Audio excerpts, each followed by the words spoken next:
All right. Test. Test. Test.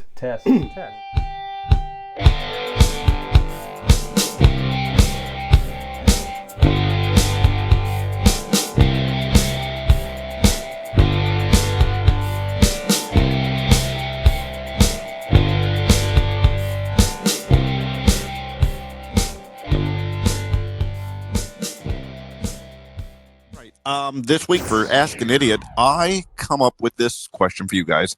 I saw something similar across my path on Twitter, but if you were a villain, who is your villain spirit animal, or if you would be a villain in a TV or movie, who would you be? Which one do you speaks to you? Which one do you feel? You know what I mean? I mean, however you want to see this question, there's no really wrong way. So, and then when we're done saying who we think we are, I'd like to go around and... What accent is that? What's that? I said, what accent is that? It's the shit that got backed up in the back of my throat that I've been trying to clear, and it caught me in a weird... Well... It's love, never have to work a day in your life. So, Brian, after this, we're gonna go around and say who we think each other's villainous character would be. Good. Sure. Nick, do I need to talk slower? All right. Who's wearing? I mean, look what he's wearing. I mean, come on. That's true. That's true. A fucking Michigan hat and shirt. I mean, clearly you got to slow down. Yeah. Anyway. All right. Sorry, my brain's still rattled from all the winning. I can't focus. It's weird that he mispronounced sucking like that. Still hungover from Monday. Okay. Brian, well, for me, you go first. Who is your villain? For me, I have Darth Vader. How about that? Okay. So Darth Vader was always one of my favorite villains of all time here. But you think about Vader, certainly he had, he fell, became very hateful and problematic, and originally you've got a weird thing for amputees, right? Sure, that's right. I don't like the high ground. Right. Yep. Yeah, that makes sense. Yep. Avoid it at all cost. Yep. When I was younger, I was very whiny and annoying. You know what I mean? I had like a rat tail. No, I didn't have that. Did not have that. But I mean, the mullet was close, though. Mullet was pretty close. Mullet was pretty close here. A lot of partying there in the 80s. But no, but Vader, he what brought him back, obviously, he fell from grace, if you will, and how he was able to attain some redemption was through the love of his children. Of course, his son here. So, for me personally, I mean, my life was very erratic, not really going a lot of great directions, and just sort of, day by day, that type of thing. And then when I became a father and realized that there's... Before that all happened, you go around blowing up planets, blowing up loads, exactly. Just tearing it up. Gotcha. Exactly right. Tearing it up. That's right. That's right. I was known as the proton torpedo in the, in the neighborhood. Yeah, absolutely. And when he was done, he'd breathe hard. Yeah. No, but just having a child definitely changed my perspective on life and a lot of things. There's something there that's more important than yourself, and really maybe rethink a lot of things and get some things in order that I had to with career and mindset and priorities and a lot of different things here. So, and that's it. That's where I equated myself a little bit to Darth Vader. How about that? Very good. Nicholas. Yeah. I would Who's your say, villain? so I kind of didn't really go with an internal look inward, but as you guys know. Only because you probably thought about it like 2 seconds ago? Yeah, probably. Right. I've always not only been fascinated with the character of Venom because I thought that he looked cool, or but I just think it like what it must be, and I thought about it more and more while watching like the Venom movie and stuff. Like, what an interesting. It would be cool to kind of be out of control. Have something come inside you.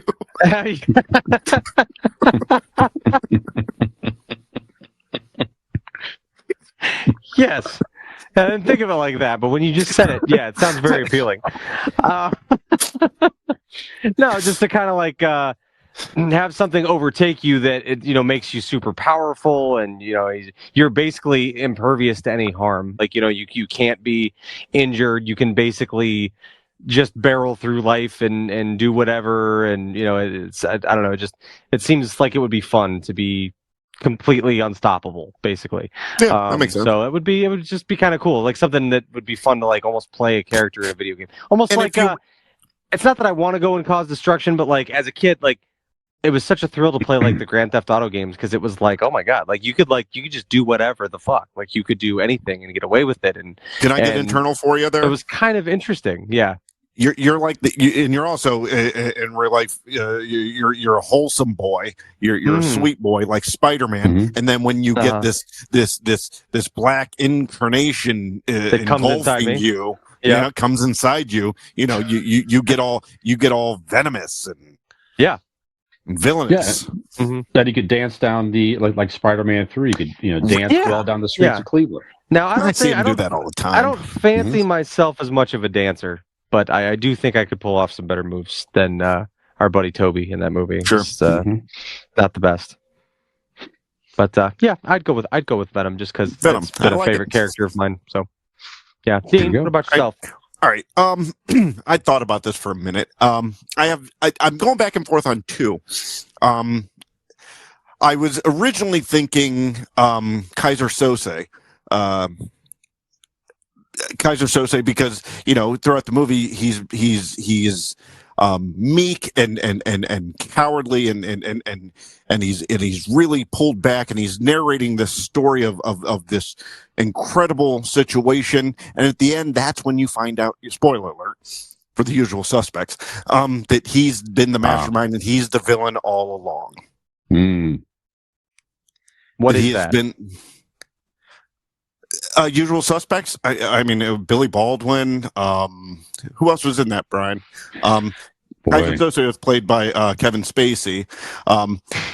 So I was thinking the ultimate. Now we get it. Okay. Okay. All right. I thought about him, but then I thought against that. I think really, when it comes down to it, the sniveling,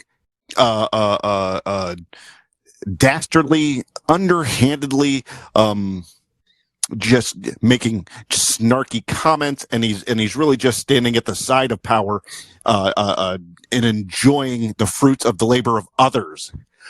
I have always felt a kinship to Iago from Aladdin. My father always said, Dean, and this is true. He said, Dean, you're like a parrot I once had. If you weren't squawking, you're shitting. Yeah. So I've always had that kinship to Iago from Aladdin. Oh.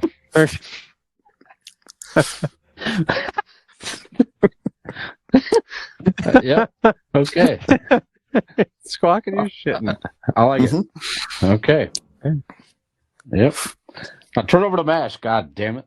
I do have something offline that I want to bring up as for something for the show later. It just popped into my head.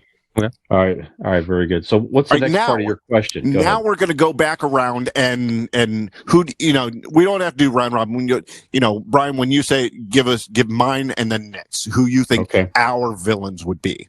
Okay. All right.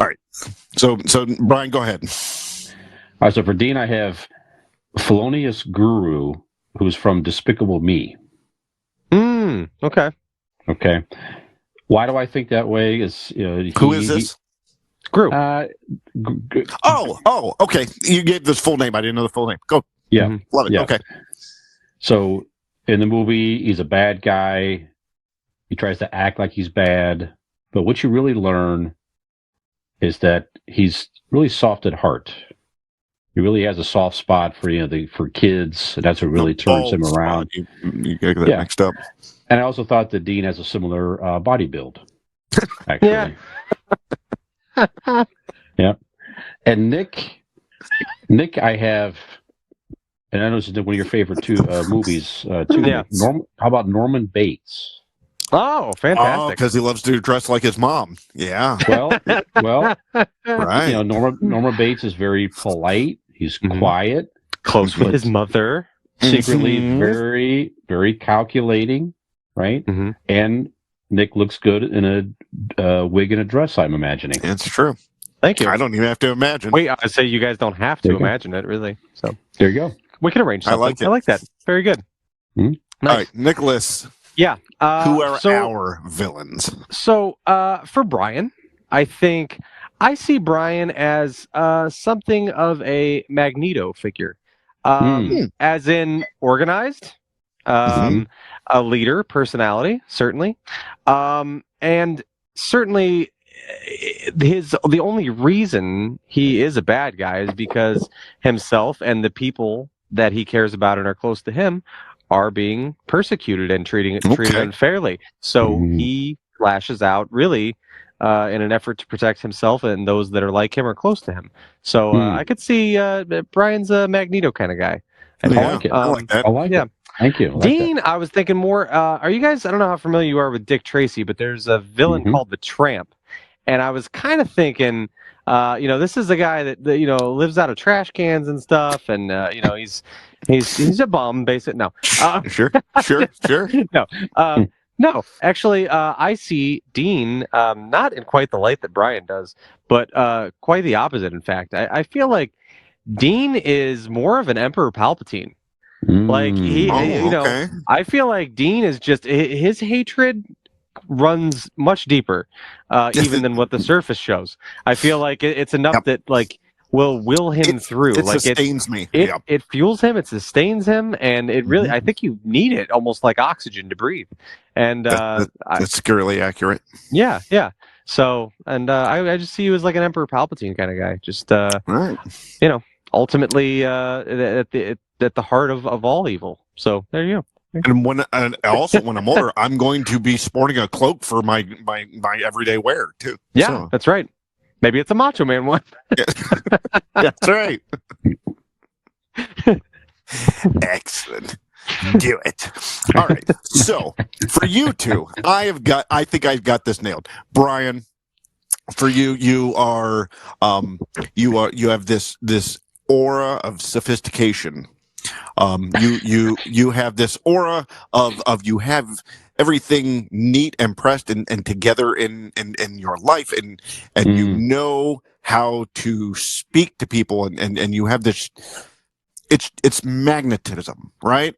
But secretly, you already said that. Oh no! Secretly, this motherfucker eats people. He's Hannibal Lecter. Oh shit! In the end, they found out he'd been eating motherfuckers. Nah.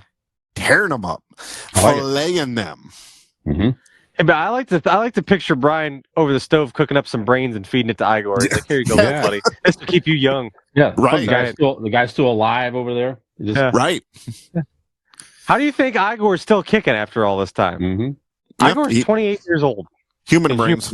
Yeah, that's right. Flesh. A census taker once tried to test me.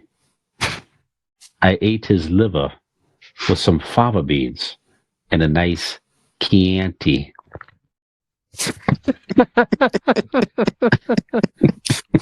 See, I got it right. I told you.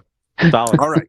Nailed it. Nicholas, there's a lot of irony to this because you're such a sweet boy. People look at you and want to pat you on the head. That tussle your whiskers. They want to pick you. You are just a loving soul until you look deep down inside. When people's not around, why do things happen? Maybe it's a sweet boy in the corner named Damien. There you go. You are Damien from The Omen. You are that sweet boy, but deep inside you are the devil incarnate. I kick the dog when no one's looking. That's right. I can kick him. Mm-hmm. You're like a Tootsie Pop. You know, nice sweet candy on the outside, but inside dark and fudgy from the devil. Fudgy on the insides. Right, fudgy on the inside. So that's right. Hannibal Lecter and Damien from The Omen. Very I love good. it. Boys, Very good. there Nice. we have it. Nicely done. That was a fun exercise. That was. Fine, Good stuff fine all around. answers. Yeah, I love it. All right, guys. Well, we're going to take another break here. We're going to A break from our reflect. villainous ways. That's right. Never. That's right. Boy, we have you guys fooled out there. Our lovely They ladies knew. and our lives fooled. Yeah, you're probably right. Yeah, not They fooling knew. anybody. They're the most aware. Yeah. Mm-hmm. Yeah, Allie's over here like, I wish you would eat some more people around here, motherfucker. Get to eating. Come on, man. Yeah. Come on. Yep, that's all right. Hey there. If you like that video, or if you just like to watch us make fools of ourselves, please like and subscribe to this channel. We really appreciate it, and we hope to see you back there.